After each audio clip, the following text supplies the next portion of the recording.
오늘 말씀은 누가복음 11장 1절에서 13절 말씀입니다. 예수께서 한 곳에서 기도하시고 마치심에 제자 중 하나가 여짜오되 주여, 요한이 자기 제자들에게 기도를 가르친 것 같이 우리에게도 가르쳐 주옵소서. 예수께서 이르시되 너희는 기도할 때에 이렇게 하라.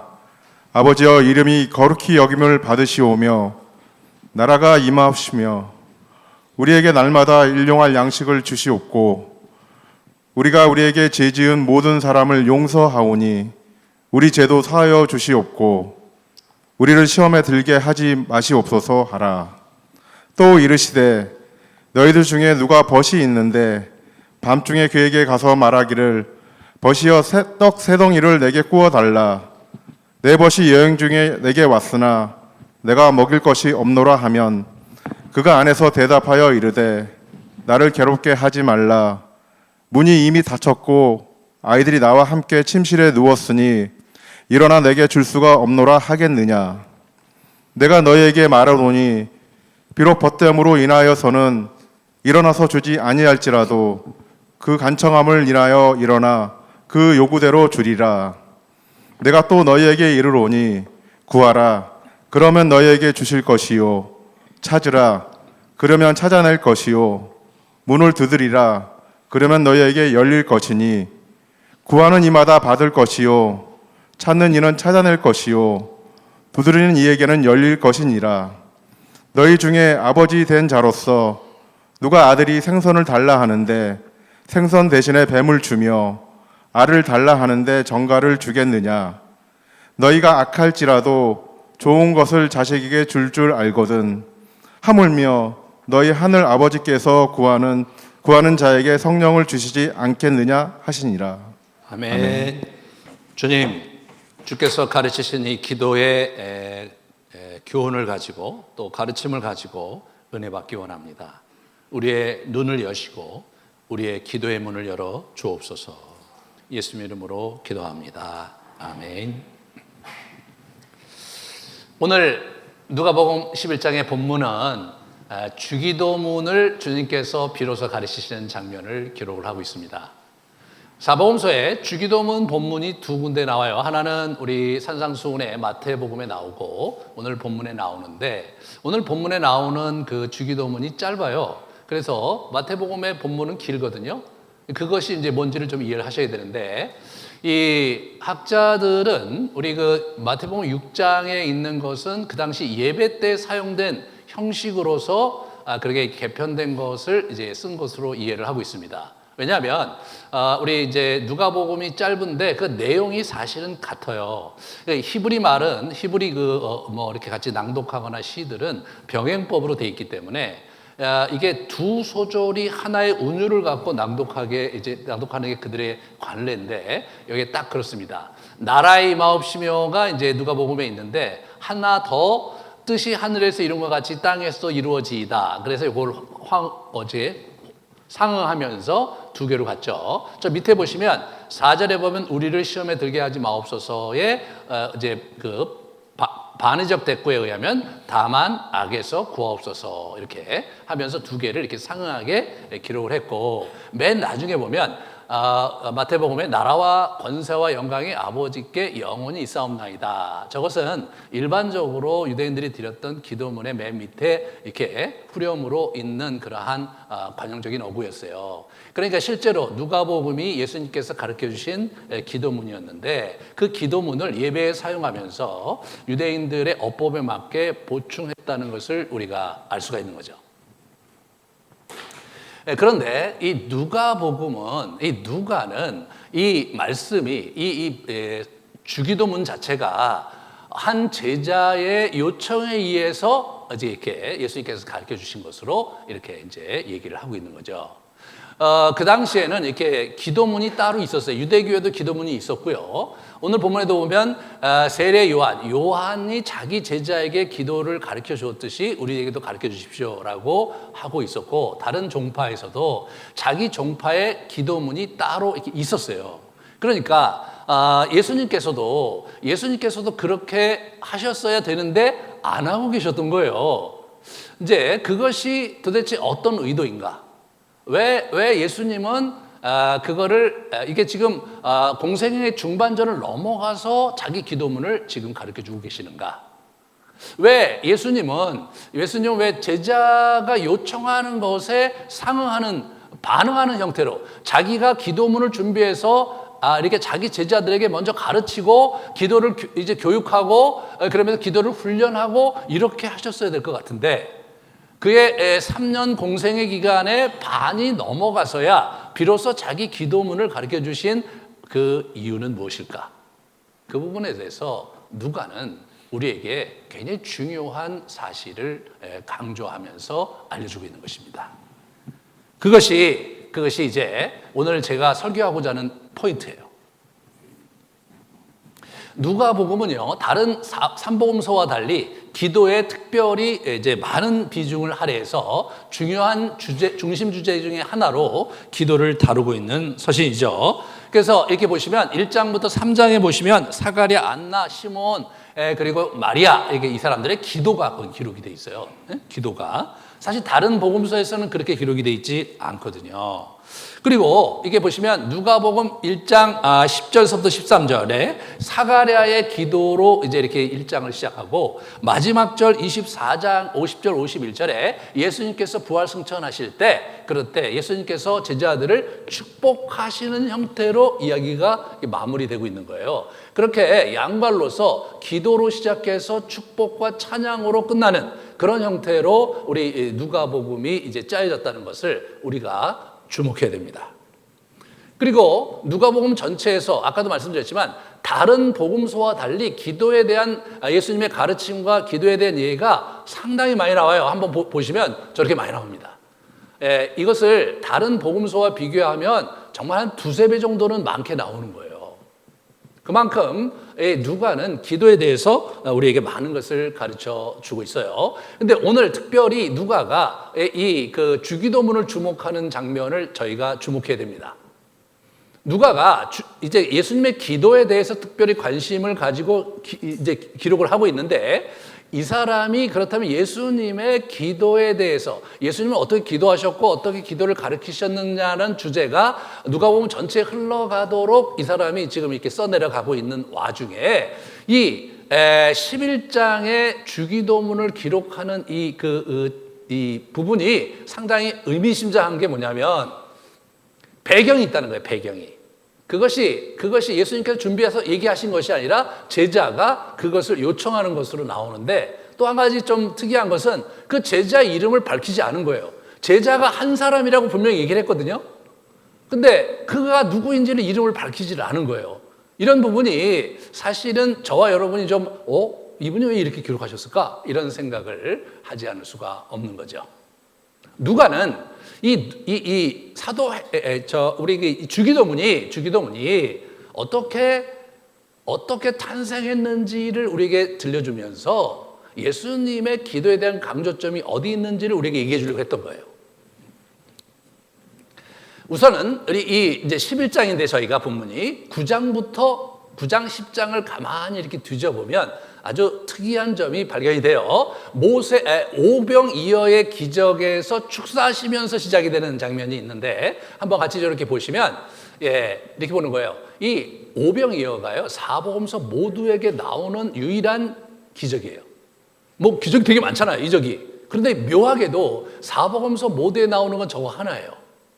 그 얘기는 뭐냐면 오병이어 기적은 예수님의 공생의 기간에 굉장히 중요한 전환점을 제공했고 중요한 강조점이 있기 때문에 사복음서 저자에서 예수님의 그러한 이적에서 빼놓을 수 없는 한 가지가 있다면 그게 오병이어 기적이라는 거예요. 그래서 실제로 누가도 마태도 마가도 요한도 그렇게 기록을 했는데 누가는 이 오병이어 기적 이후로 예수님께서 기도에 대한 포석을 하고 계셨다는 것에 주목하고 있어요. 다른 복음서자는 그걸 주목하지 않았어요. 그래서 한번 제가 좀 찾아봤습니다. 한번 이렇게 첫 번째 이렇게 보시면 오병이어 때 축사하세요. 하늘을 우러러. 하늘 우러러 되게 중요해요. 하늘을 우러러 축사하시고. 하늘 우러러가 기도에 대한 또 다른 표현이었거든요. 복음서 저자에. 거기서 이제 축사하시는 그런 장면으로 시작이 돼요. 그 다음 걸 보여주시면 이 가이사랴 빌립보의 중간고사가 있었는데 이때 예수께서 따로 기도하실 때, 여기서 따로라는 표현은 어떤 표현이냐면 혼자서 그런 표현이에요. alone, 혼자서. 그러니까 세 번역에는 혼자서라고 번역을 했거든요. 이분이 아직도 여전히 혼자 기도하고 계신 거예요. 제자들하고 기도를 안 하시는 거예요, 지금.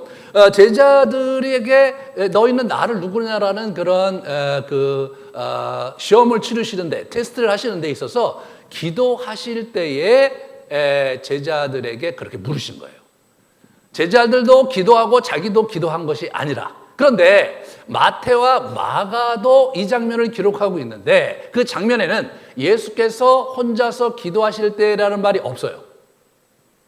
이런 것이 굉장히 우리가 누가의 강조점을 볼 수 있는 거예요. 그 다음 걸 보여주시면 변화산 사건에 변화하는 그런 장면이 있잖아요. 여기서도 보시면 예수께서 베드로와 요한과 야고보를 데리고 기도하러 산에 올라가사 기도하실 때의 용모가 변화됐다 이렇게 나오잖아요. 기도하실 때에 라는 표현도 누가만 기록하고 있어요.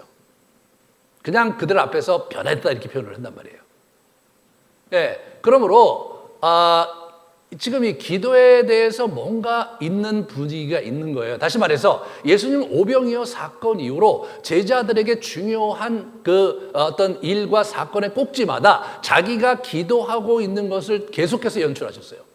기도를 끝나고 말씀하시고 기도하다가 말씀하시고 그죠? 그렇게 연출을 하고 계신 거예요. 그 다음 걸 보여주시면 10장으로 넘어오면 70인을 불러다가 이렇게 복음 전도를 내보내거든요. 그러고 나서 그들에게 굉장히 많은 성과가 있어서 돌아왔을 때 예수님께서 감사기도 하신 거예요. 어린아이들에게 나타나심을 감사하나이다. 옳소이다. 이렇게 된 것이 하나님의 뜻이니이다. 내 아버지께서 모든 것을 내게 주셨으니 아버지 외에는 아들이 누구인지 아는 자가 없고 아들과 또 아들의 소원대로 계시를 받는 자 외에는 아버지가 누구인지 아는 자가 없나이다.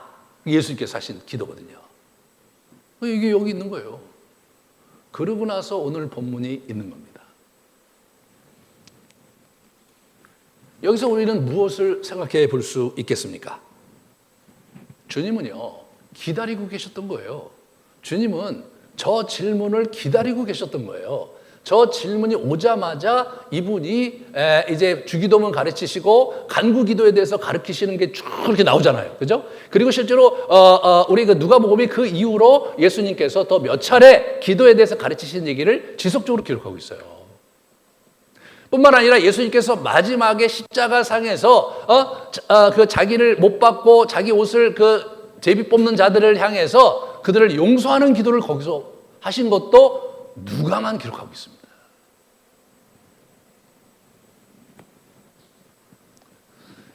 제자들은 유대교인이에요. 그들은 회당 예배를 드렸던 사람인데 회당 예배는 유대교 기도 문이 있었어요.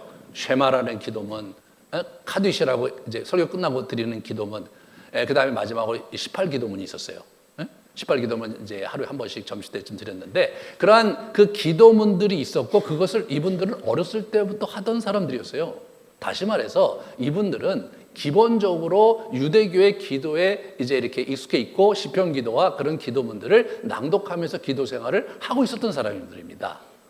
그런데 예수님은 그들에게 기도를 가르치시길 원했지만 그렇지만 그것을 내 제자이니까 이제부터 너희들은 나의 기도법을 배워야 돼. 그것이 일반적인 랍비들이 하는 일들이었거든요. 일반적인 종파들이 하는 일들이었거든요. 그런 형태로 이 기도 훈련을 시키지 원치 않으셨던 거예요.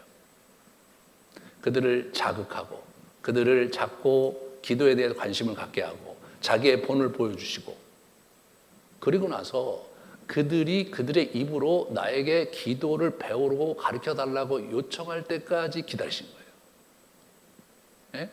기도는 그렇게 가르쳐야 된다고 주님이 생각하시고 판단하신 거예요. 왜냐하면 그 당시에 그 유대교의 기도들은요, 이렇게 어렸을 때부터 그냥 이렇게 하는 거야라고 가르친 거예요. 이렇게 가르친 거예요, 그냥. 그리고 그 시간에 따라서 잘 기도하게 한 거예요. 다시 말해서 관습적인 기도가 된 거죠. 관습적인 기도가 갖고 있는 장점도 있지만 그건 뭐냐면 누구나 같이 기도할 수 있으니까 단점은 뭐냐면 깊이가 생기질 않는 거예요. 단점은 뭐냐면 생동감이 없는 거예요. 단점은 뭐냐면 자기 마음을 드리는 것을 배우질 못하는 거예요. 그런 기도를 예수님은 몹시 싫어하셨습니다.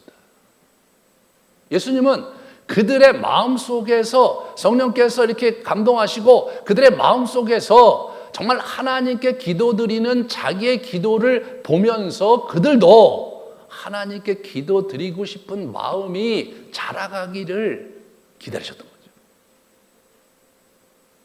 그게 중요한 거예요. 그래서 저희 교회에서 영성훈련할 때 제가 자원자를 받고 신청을 해서 시켰던 겁니다.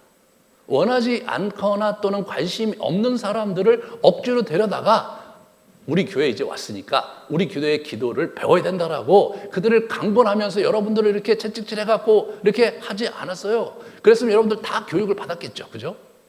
아니면 교회를 떠나거나. 그러나 그것은 주님의 방식이 아니었습니다. 우리는 저도 어렸을 때도 교회를 갔지만 그냥 기도는 열심히 하면 되는 거예요. 그죠? 기도를 하라고 그러지 어떻게 하라고 가르쳐준 적이 별로 없어요. 그냥 금식 기도하라고 하고 이렇게 앞에서 기도하는 거 그냥 보고 그냥 따라서 기도하고 무엇을 위해서 간구 기도하고 이렇게 나름대로 여러분들 기도를 해오셨잖아요. 그죠? 그런데 재밌는 건 뭐냐면 기도는 그렇게 해서는 안 된다고 예수님이 생각하신 거예요. 예수님은 뭐예요? 기도는 배워야 된다고 생각하신 거예요. 기도를 그냥 하면 된다고 생각하신 게 아니에요. 저는요, 교회를 다니고 제가 신앙생활 하면서 성경 공부를 배워야 된다고 생각했어요. 열심히 했어요, 열심히. 네. 그런데 나중에 제가 신앙생활에 깊게 들어오고 그러면서 깨닫게 된 것이 무엇이냐? 성경 공부를 배우는 것보다 더 중요한 것은 기도를 배우는 거였다. 네? 기도를 배우는 거였다는 거예요. 우리가 삼위일체 대신 살아계신 인격적이신 하나님과 교제하고 그와 대화하는 것, 그게 신앙생활의 그 핵심인데 그것을 배우는 것이 가장 중요한 것이었다는 것을 알게 된 것입니다. 그런데 그것은 예수님조차도 억지로 가르치려고 하지 않으셨어요. 예수님조차도 스파르타식으로 가르치지 않으셨어요. 그냥 혼자 새벽기도 하시고 혼자 길가에서 수직 가서 기도하시고 혼자서 계속 기도하시면서 그들의 마음 가운데 기도를 배우고 싶다는 마음이 생길 때까지 기다리셨는데 3년의 공생애 동안에 반이 지나갈 때까지 그걸 기다리신 거예요. 그걸 기다리다 안 됐던 친구 한 사람 가론유다는 결국 예수를 떠나갔습니다. 기도는요, 저절로 되는 게 아닙니다. 기도는요, 하다 보면 익혀지는 게 결코 아닙니다. 기도는 배워야 됩니다. 그리고 우리가 이 교회 다니면서 그 무엇보다도 열심히 노력해서 배워야 될 게 있다. 그럼 그게 바로 기도인 거예요. 그게 기도인 거예요. 그래서 저희가 이렇게 늦게 이렇게 해갖고 여기까지 지금 오게 된 거예요. 여러분 지난주에 프로그램 이제 많은 거 보시면서 어떤 분들은 좀 놀라셨게 이렇게 뭐가 많은지. 그 왜 그렇게 많았냐?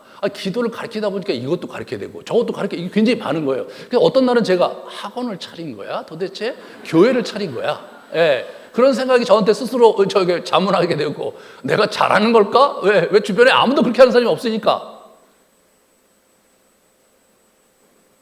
예. 그런데 알게 된 거예요. 네? 기도는 예수님도 가르치려고 했고, 그죠? 네? 훈련시키려고 하셨는데, 자발적으로 그들의 마음을 열고 올 때, 그때 비로소 기도를 가르치기 시작하신 거죠. 이게 핵심이에요. 왜냐? 기도를요, 저도 어렸을 때부터 많이 했고, 이제 많이 이것저것 했고, 우리 주변에 기도하는 사람도 많고 그랬는데, 그분들이 열심히 하셨지, 기도를 배운 적이 없어요. 그러다 보니까 어느 정도 수준을 올라가다가 계속 찐발이하고 이렇게 하다가 쭉 올라가다가 또 찐발이하고 쭉 올라가다가 찐발이하고. 예. 그리고 나중에는 기도를 하시다가 점점점 안 하시게 되는 거예요. 왜? 기도를 했는데 별로 진전도 없고 어떻게 돼야 될지 모르고. 예. 그리고 또 이게 기도를 하는데 하나님의 응답도 그게 잘 안 된다고 이렇게 느껴지는 그런 부분이 분명히 있거든요. 오죽하면 예수님께서 대놓고 얘기하셨어요. 누가복음 18장에 항상 기도하며 낙심하지 말고 기도할지니. 이분이 그걸 아신 거예요. 낙심하게 된다는 걸 아신 거예요. 아주 이런 것들이 우리를 힘들게 만드는 거죠. 그냥 우리 사랑하시면 낙심시키지 않아도 되는데 일단 낙심시키면서 낙심하지 말라고 하시는 그 저희가 우리에게 있는 거죠. 자, 그러면 우리 이 기도의 문제에 있어서 예수님의 제자들과 예수님 사이에 있었던 이런 이슈들을 좀 생각해 보겠습니다. 첫 번째가 아까도 말씀드렸죠. 요한이 제자들에게 기도를 가르친 것 같이 그렇게 기도하라. 이것은 초창기부터 있었거든요. 바리새인이 와서 얘기한 거예요. 요한의 제자들은 자주 금식하며 기도하고 바리새인의 제자들도 또한 그리하되 당신의 제자들은 먹고 마시나이다. 이렇게 얘기한 거죠. 이게 초창기의 모습인 거예요. 도대체가 기도라는 것은 어떻게 찾아보기가 힘들어. 그 당시 막 금욕하고 절제하는 거 찾아보기가 힘들어. 그냥 먹고 마시기가 아주 그걸 되게 즐겼는데 제일 앞에서 즐기는 사람이 누구냐? 그게 예수님인 거예요. 예수님인 거예요. 제가 아주 가장 많이 닮은 부분인데 제가 최근에 치통이 나서 치과에 갔더니 뭐 여기저기 뭐 문제가 많아요. 그래서 지금 치료 중인데 많이 깨졌거든요. 근데 토요일 날 가갖고 그 의사 선생님하고 얘기를 하는데 이분이 저를 보더니 이게 많이 깨졌다는 거예요. 한 6군데가 깨졌대요. 그래서 어떻게 되는데 이걸 이제 다 떼어야 되는 하면서 무슨 얘기냐면 선생님 그동안 너무 많이 드셨네요. 이빨을 너무 혹사시켰어요. 이제 그만 드세요. 이제 갑자기 제가 충격을 받은 거예요. 아, 내가 한 것은 먹고 마시는 것 외에 한 것이 없었구나라는 생각이 막 들 정도로 호되게 저를 나무라시는 거예요. 그래서 이제는 맛있는 거 그만 드시고 질긴 것도 그만 드시고 그리고 이제 부드러운 거 먹고 조금 드셔야 된다. 이 남은 이빨 어떻게 하려고 그러냐. 그렇게 얘기를 하는 거예요. 제가 먹고 마시는 일을 과도하게 추동하다가 그런 일이 있는데 여러분들도 조심하세요. 그런데 재밌는 것은 뭐냐면 예수님께서 처음에 그렇게 하셨던 거예요. 저는 여러분이 만약 예수님 제자였다. 그 예수님을 쫓아다니는 거예요. 근데 너무너무 재밌었을 것 같아요. 왜? 막 이사와 기적이 일어나죠? 그러고 나서 막 굉장히 많이 먹는 거예요. 많이 먹어. 막 즐기고, 왁자지껄. 너무 좋아하셔. 근데 뭐 따로 뭐 기도하시는 거면 자기만 혼자 기도하지 우리 기도하는 말 안 해. 그러면 또 자기들끼리 또 재밌게 놀고 푹 자고 말이에요. 그렇게 하면 되잖아요. 너무너무 좋은 공동체였던 거예요. 바로 그것이 아름드리 교회의 실체인 거죠. 뭐 하라는 것도 없고 뭐 원하는 사람 하고 안 되면 말고 그래서 저희 교회가 되는 일도 없는데 가만히 보면 또 안 되는 일도 없는 그런 교회가 된 거예요, 이게. 그게 초창기 이 예수님의 제자 공동체의 모습이었던 거예요. 그러니까 일반적으로 이제 그 당시에 그 종교 지도자하고 영적 훈련하는 사람들이 볼 때는 아니 뭐 하시는 겁니까 지금? 아니 금식도 안 하고 뭐 기도 생활 기도문도 없고 말이에요. 그 맨날 보는 거 놀러 다니시고 이사와 기적은 행하시는지 모르지만 이게 뭐 하나님을 경외하는 그런 모습이 보이질 않습니다라고 이렇게 나무랬는데 예수님께서 뭐라고 그러시냐면 혼인집 손님들이 신랑과 함께 있을 때 너희가 그 손님으로 금식하게 할 수 있느냐 이렇게 거꾸로 그들에게 막 도전하면서 역발상을 이렇게 보여주시는 거예요. 때가 되면 기도할 거다 인마. 내가 왔는데 뭐 이렇게 돼가지고 실제로 예수님 하늘나라 승천하시고 여러분 사도행전에 가면요 엄청 기도하세요 이분들이. 그거 어떻게 그렇게 했을까요? 그게 뭐냐면 마음에서 우러나서 기도해서 그런 거예요. 시켜서 기도한 게 아니에요. 저는 여러분들이 아직까지 기도에 이제 들어오시는 분들 있고 여전히 이제 관망하시는 분이 있고 나는 가능한 한 이 교회는 다니지만 기도는 절대로 배우지 않겠다고 이렇게 마음을 굳게 드신 분도 있을 텐데 어찌됐든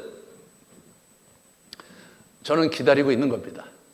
성령께서 여러분의 마음을 움직이길 원하시고 여러분이 정말로 하나님을 경외하며 예수 그리스도와 대화하고 그분을 만나기를 원하시는 마음이 여러분에게 자꾸자꾸 일어나서 여러분 스스로 와서 기도를 배울 그날을 기다리는 거죠.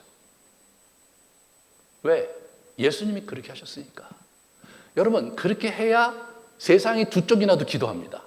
그렇게 해야 정말로 예수님 자신에 대한 관심과 하나님에 대한 관심 속에서 끊임없이 우리가 이렇게 전진할 수 있는 거예요. 누가 시켜서 하는 게 아닌 거예요. 내가 하나님을 알아가고 싶고 내가 예수님을 만나고 싶기 때문에 기도하는 거, 그 예수님이 원하시는 겁니다. 비록 그의 제자들이라 할지라도 주님은 기다려주셨습니다. 이것이 예수 그리스도의 인격성입니다. 여러분의 마음과 여러분의 의사를 아주 존중하시는 분이에요. 물론 그 책임도 여러분이 지셔야 됩니다. 예수님께서 우리 그 요한복음에 보면 목마른 자들아 다 내게로 와서 마셔라 이렇게 하세요. 내 배에 생수의 강이 흘러넘친다. 그 참 귀한 말씀이시잖아요. 근데 여러분이 목마르면 예수님께 가서 마셔야 되는 거예요. 목마르냐 손 들어라 내가 감아 이렇게 얘기하실 게 아니에요. 우리 자신이 우리의 목마름을 가지고 그분께 찾아가서 그분께 기도해야 되는 거예요. 그게 안 되면 어떻게 됩니까? 그냥 놔두시는 거예요. 기다리시는 거예요. 여러분 한국교회에 그렇게 기다리다가 기도하다가 실족하고 신앙생활이 잘 안 돼서 교회 떠나신 분 많습니다. 수백만이나 돼요. 수백만이나 돼요. 예. 그리고 막 이제 다른 이단들은 어떻습니까? 너무나 많이 개입해요. 자기 자신의 삶을 굉장히 많이 하나부터 열까지 다 개입해. 결혼 생활도 개입해. 그죠? 막 개입하니까 어떻게 돼요? 거기서 뭔가 그 사랑을 느끼고 뭔가 그 어떤 그 유대감을 느끼는 것 같아요. 그래서 또 빠져나가시는 분들이 있는 거예요. 참 우리가 마음이 약해요. 여러분, 예수님은 조직력으로 자신의 사람들을 확보하거나 조직력으로 예수 믿는 자를 늘릴 생각이 전혀 없으셨어요. 그들의 마음 깊은 곳에서 하나님에 대한 갈망과 영혼에 대한 갈증을 가지고 하나님 앞에 나올 때까지 기다리신 분이지. 예? 하나부터 열까지 다 개입하면서 예? 그러면서 뭔가 챙겨주면서 우쭈우쭈 하면서 예. 그런 거 아니에요. 왜 진리를 가지는 사람이 왜 그렇게 합니까? 우리가 어느 정도는 그렇게 해야 될지 모르지만 하나부터 열까지 다 챙기고 맨날 전화하고 그래갖고 그 챙겨가면서 그렇게 인생 사는 게 좋으세요? 여러분, 우리 마음에서 우러나서 가는 거 아니에요? 여러분, 우리 그 요새 뭐 초월 명상이라든가 이런 마음 챙김 이런 거 많이 해요. 여러분 많이 해. 여기저기서 그 사람들이요 돈 대고 가서 해요. 그 사람들 자기가 스스로 자기 마음 챙기려고. 제가 저쪽에 우리 있을 때 우리 8층에 있었잖아요. 저쪽에 등촌동에서 그 4층에 마음 수련센터가 있었어요. 올라갈 때 보면 그분들이 그 아침에 제가 이렇게 올라가면요 그분들 같이 타요. 4층에 내려요. 그러면서 또 그들 가서 또 나름대로 이제 명상하러 가는 거예요. 이렇게 보면서 야 저분들 아침부터 와서 명상하러 가시네.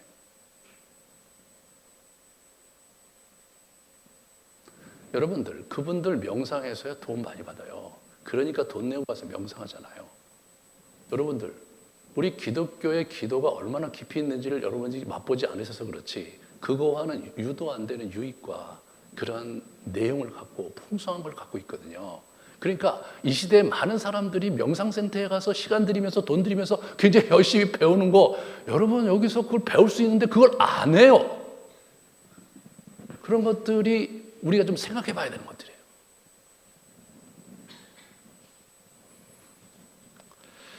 누가복음 9장 40절에 보시면요. 거기서 뭐냐면 당신의 제자들이 이제 귀신을 내쫓아 주기를 구했지만 능히 못하더이다. 예수께서 대답하여 이르시되 이 믿음이 없고 패역한 세대하고 막 나무라세요. 그러면서 그걸 이제 죽기를 해주시거든요. 그런데 마가복음의 병행 본문에 보면 와갖고 자기들이 이제 물어요. 제자들이 집에 와갖고 우리는 왜 못 내쫓았어요? 그랬더니 예수님께서 기도 외에 다른 것으로는 이런 종류가 나갈 수 없다. 그렇게 말씀하신 거예요.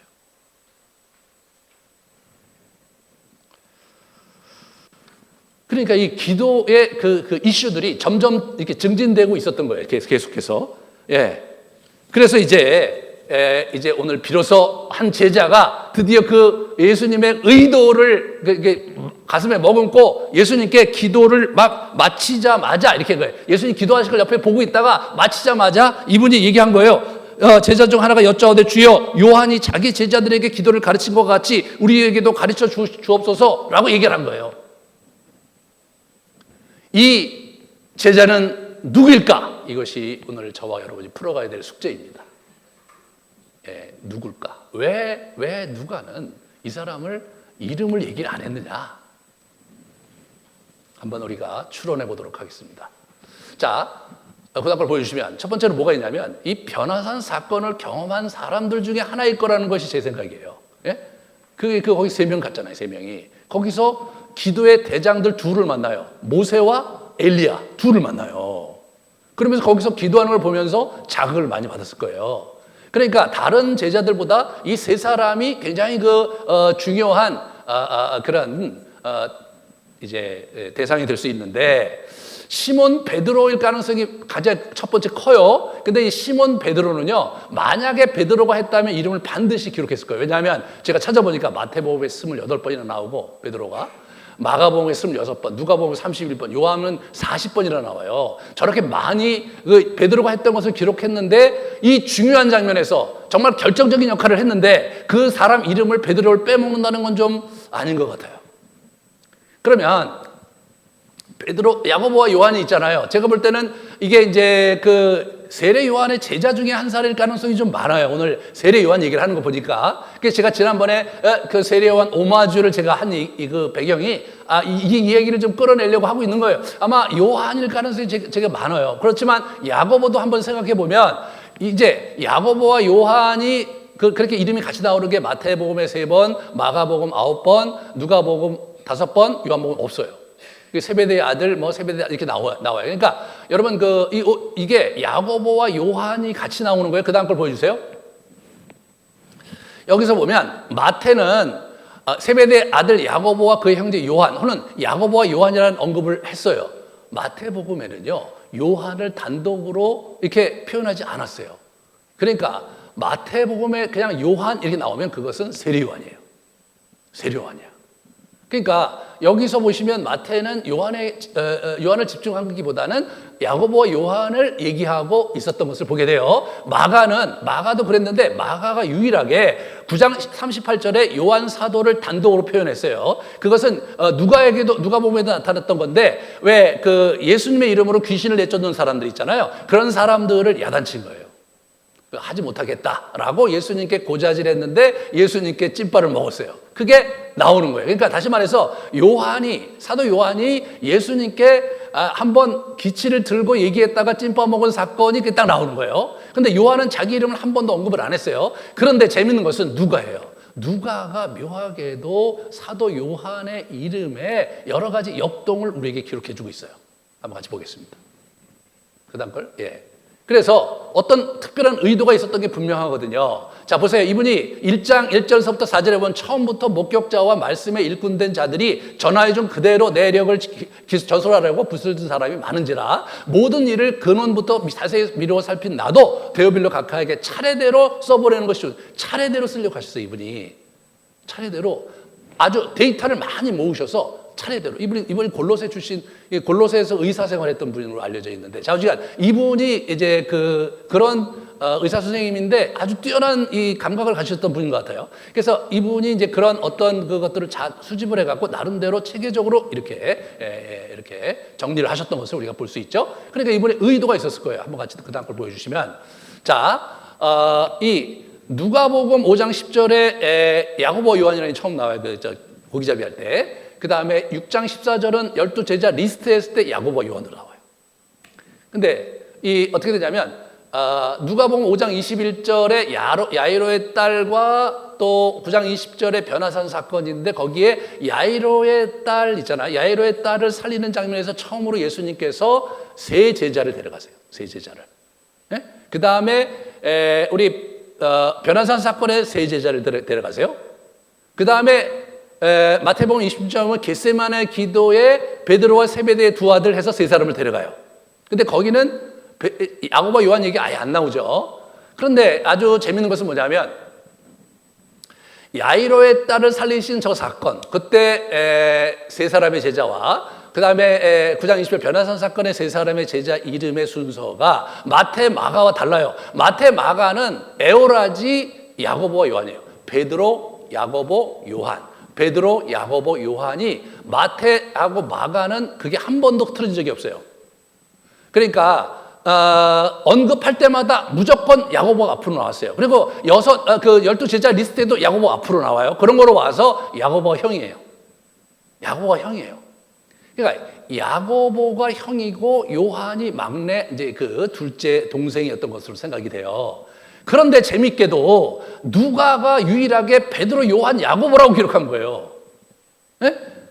예, 누가만 이 순서를 기록한 거예요. 이 순서를. 예.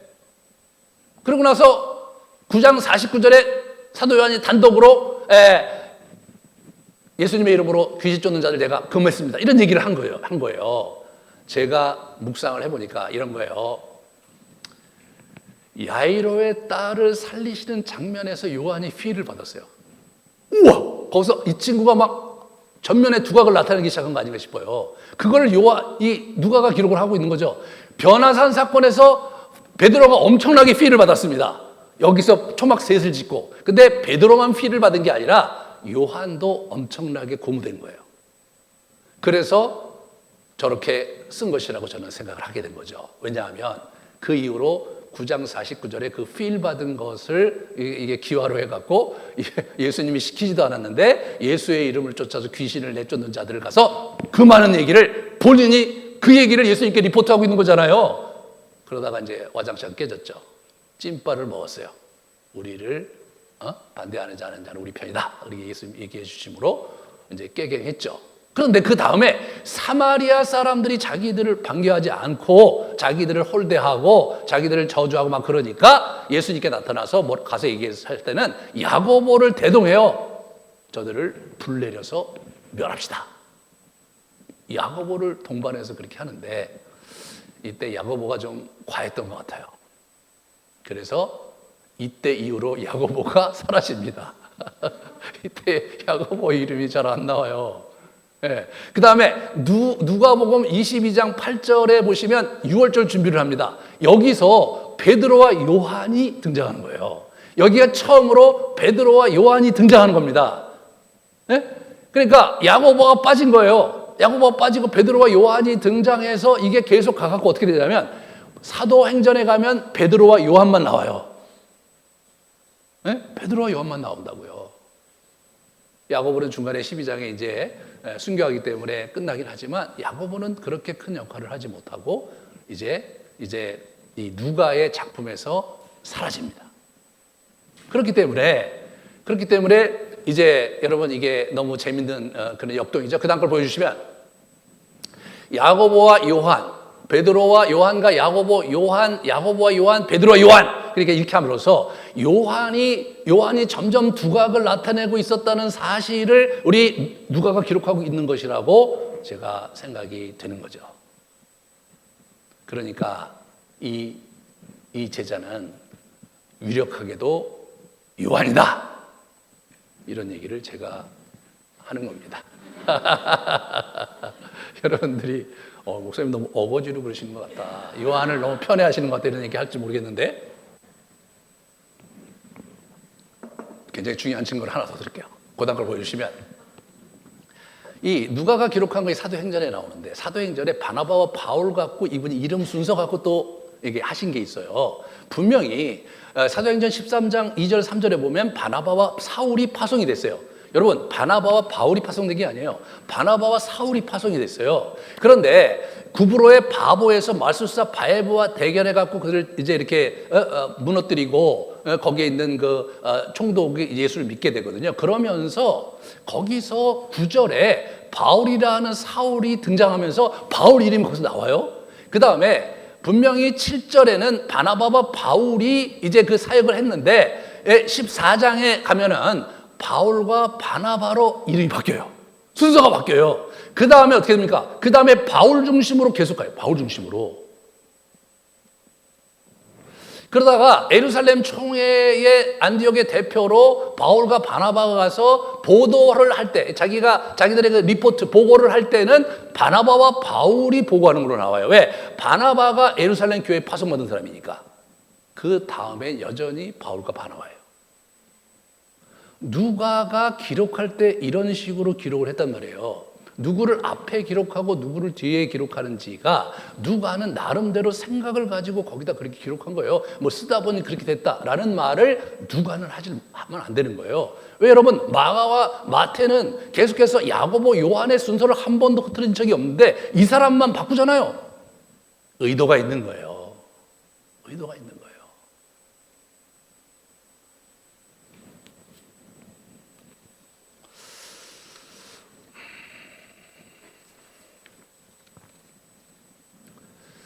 이 사람이요. 이 사람이 이제 이 사람이었을 거라는 생각이 들어요. 이 요한이 저렇게 했는데 그 다음 걸 또 보여주세요.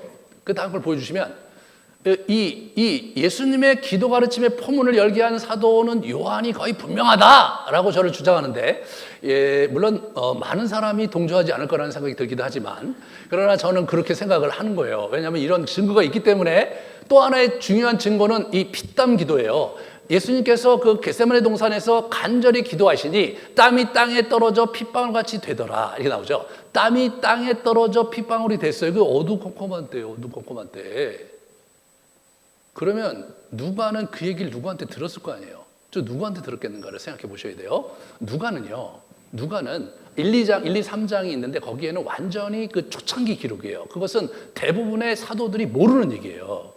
그 얘기를 어디서 채집을 했겠는가에 있어서 학자들은 분명히 마리아에게 직접 마리아를 인터뷰했을 것이다, 그렇게 주장해요. 그럼 저는 마리아 곁에는 AD 60년대에 반드시 한 사람이 있었는데 그 사람은 요한이죠. 요한에게도 많은 정보를 채집했을 것이다 라고 생각해 볼 수 있어요. 그러면 여러분, 마지막에 겟세마네 동산에서 예수님께서 기도한 내용을 마태, 마가 기록을 하고 있는데 이게 핏방울이 됐다, 땀방울이 핏방울이 됐다는 거를, 이거는 뭐예요? 지근거리에서 그걸 본 사람이 아니면 그거를 모르죠. 몰라요. 그럼 지근거리에서 볼 수 있는 사람이 세 사람이거든요. 베드로, 야고보, 요한이 이게 딴 사람들 멀리 두고, 그 다음에 세 사람만 또 같이 가갖고 놔두고 자기가 기도하셨거든요. 세 사람 중에 한 사람이 또는 두 사람이 그걸 봤겠죠. 근데 명백한 것은 예수님께서 베드로야, 나와 함께 한시도 깨어있을 수 없더냐라고 지적한 걸로 봐서 베드로는 아니다. 그는 분명히 잤다. 그러면 야고보와 요한 둘 중에 하나인데, 그럼 야고보는 뭐냐? 아무 말이 없어요, 지금까지. 그런데 요한이 거기 있는데, 여러분, 요한이요, 요한복음 17장에 가면 예수님께서 마지막으로 겟세마네 동산에서 기도한 내용을 1절부터 26절까지 그거를 기록을 해놓고 계신 거예요. 나중에 같이 설교할 텐데, 그걸 AD 90년대에도 그걸 기억하고 계셨어요. 이게 굉장히 유력한 증거예요. 요한은 다른 제자보다 예수님 자신에 대해 관심이 굉장히 많았습니다. 그날도 심상치 않은 마지막 만찬을 하고 지금 여기 와서 지금 기도하고 계신데 예수님이 범상치 않았던 거라고 생각을 해요. 근데 이제 베드로는 막 스트레스를 너무 많이 받았죠. 왜냐하면 사단이 너를 밀가부로 타라고 했으나 내가 기도했다. 네가 회개하고 나중에 돌보라, 막 이런 얘기. 얼마나 스트레스 받았겠습니까, 베드로가. 자기는 예수를 위해서 목숨을 걸다고 했는데 사단이 너를 밀가루 못하게 해갖고 내가 기도했어요. 잘해? 네가 오늘 저기 닭 3번 울기 전에 너 나 배반할 거야, 이런 얘기를 막 늘어놨으니까 우리 극도로 스트레스 받은 베드로는 이제 힘들었겠죠. 요한은 그 상황을 전체를 보면서 관심을 가졌고, 요한은 저는요 뜬 눈으로 그 시간을 보냈을 거라는 생각이 들어요. 그래서 거기서 예수님이 하신 것을 하나하나 기억하고 예수님께서 무슨 기도하셨는가를 기억했을 뿐만 아니라 평생 그 기도문을 간직하고 살다가 요한복음 17장에 기록을 해놓으신 거예요. 그러니까 저 얘기는 분명코 요한에게서 왔다.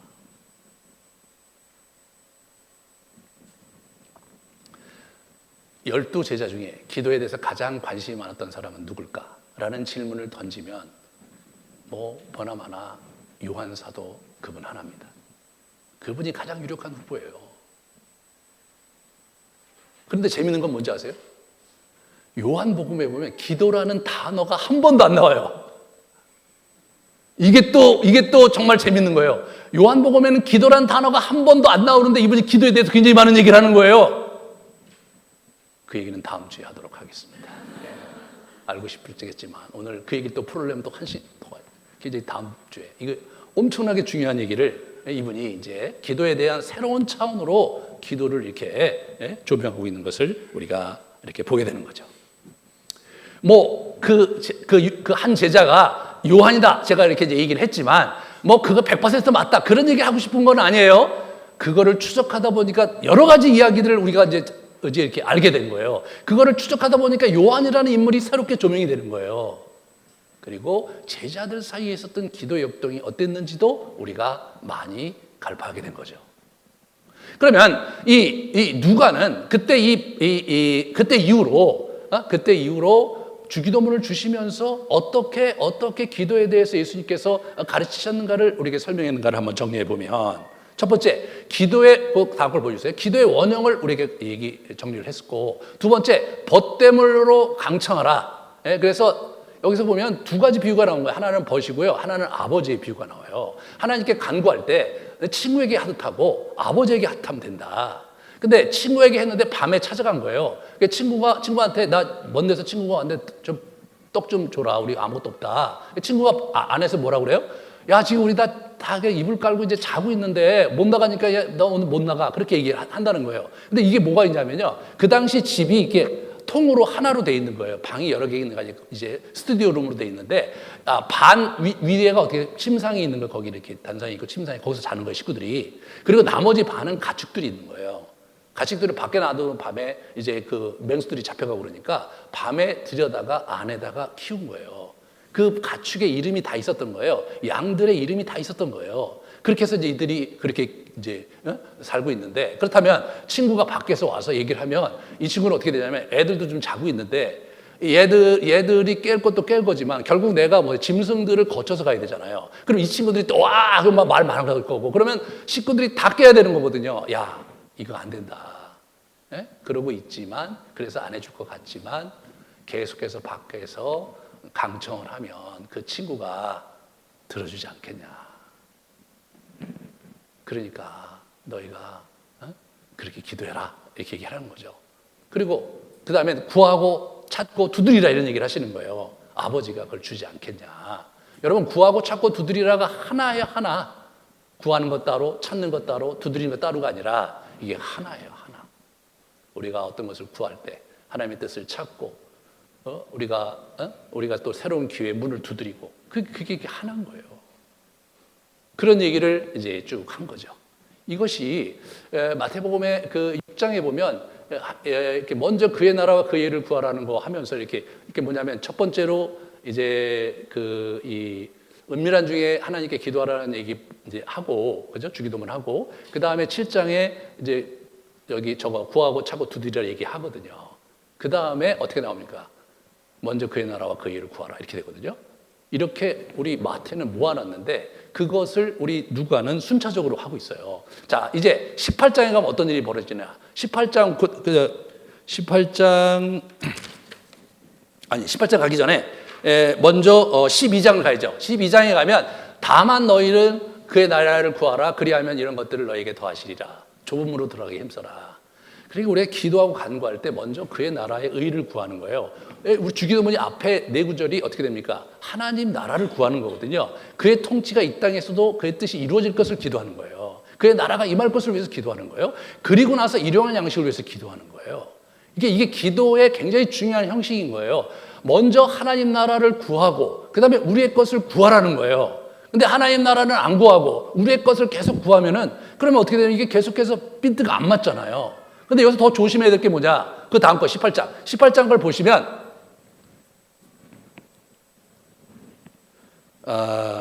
이게 저게 빠졌네요. 예, 18장 걸 보시면 뭐냐면 항상 기도하고 낙심하지 말라고 얘기를 하는 거거든요. 낙심하지 말라고. 예. 그래서 사람을 무시하는, 그 과부를 무시하는 불의한 재판장, 과부의 요청을 막 거절하거든요. 예, 그런데 이때 예수님께서 이 과부가 이 사람이 불의할지라도 과부 때문에 귀찮아서라도 주지 않겠느냐. 그런데 오죽하면 그러나 하물며 천부께서 너희들에게 필요한 걸 주시지 않겠느냐. 그러나 말세에 가면 믿음을 보기가 어려울 것 같다고 말씀하신 거예요. 기본적으로 뭐냐면 이분이 아신 거예요. 우리가 기도하다가 낙심할 것을 아신 거예요.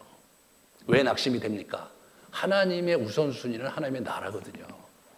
그 다음에 우리의 필요거든요.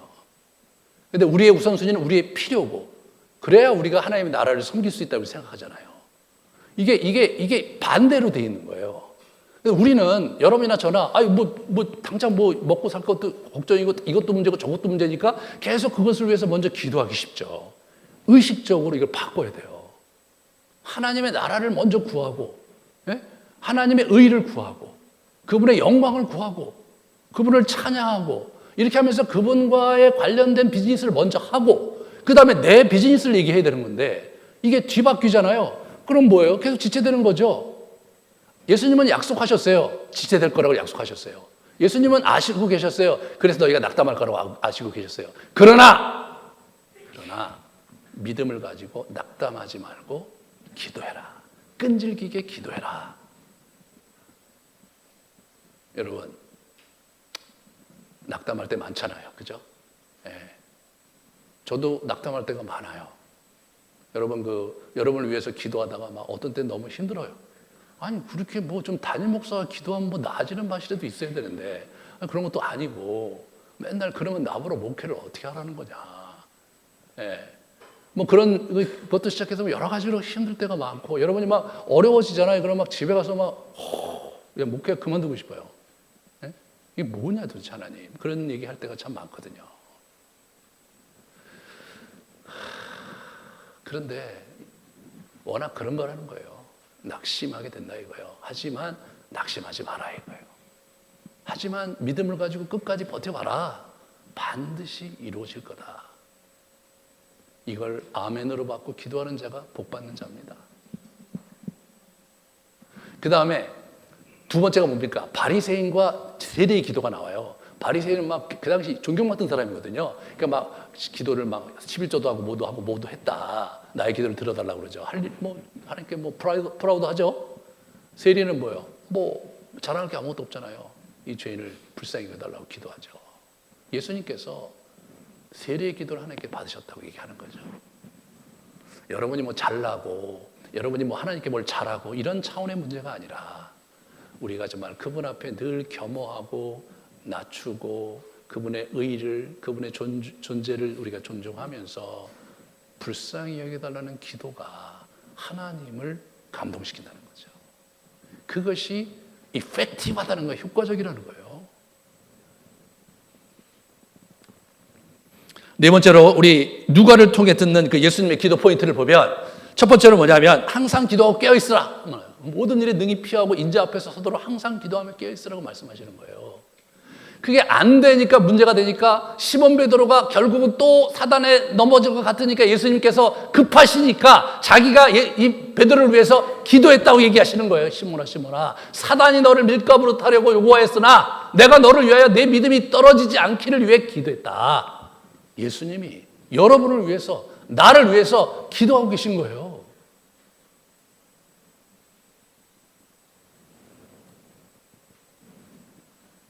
십자가에 저주하는 자들을 위해서 기도하셔. 십자가상에서 아버지여 저들을 사하여 주옵소서. 자기들이 하는 것을 알지 못함이니이다.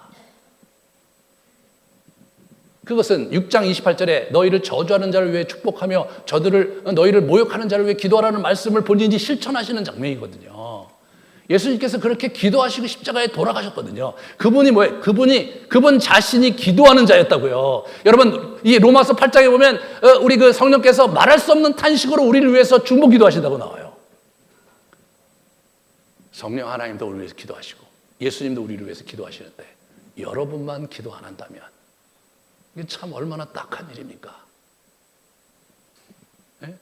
교회는 기도하는 곳이어야 되고 성도는 기도하는 사람이 돼야 되는 거예요. 그게 안 되면 한 치 앞도 앞을 내다볼 수 없고 진전을 이룰 수가 없는 거예요. 우리 기도가 계속 막히는 거예요.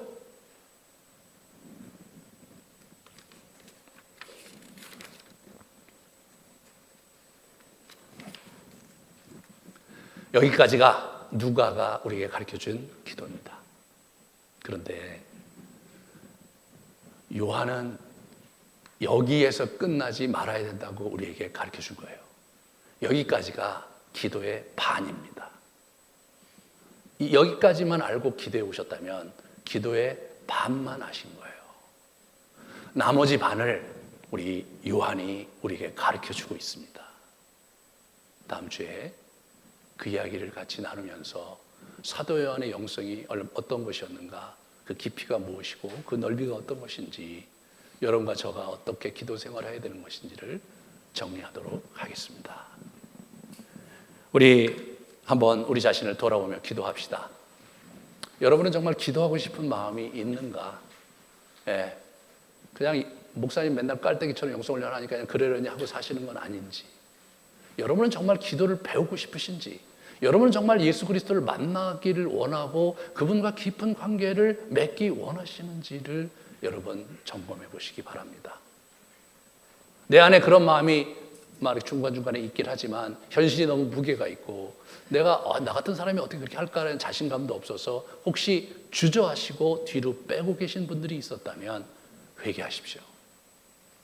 성령께서 여러분을 부르시고 여러분을 붙잡길 원하시는데 여러분이 자꾸 그 기도의 자리를 회피한다면 우리에게는 어떤 그냥 영원히 기다리는 밖에는 남지 않는 어려운 인생이 펼쳐질 거라는 거죠.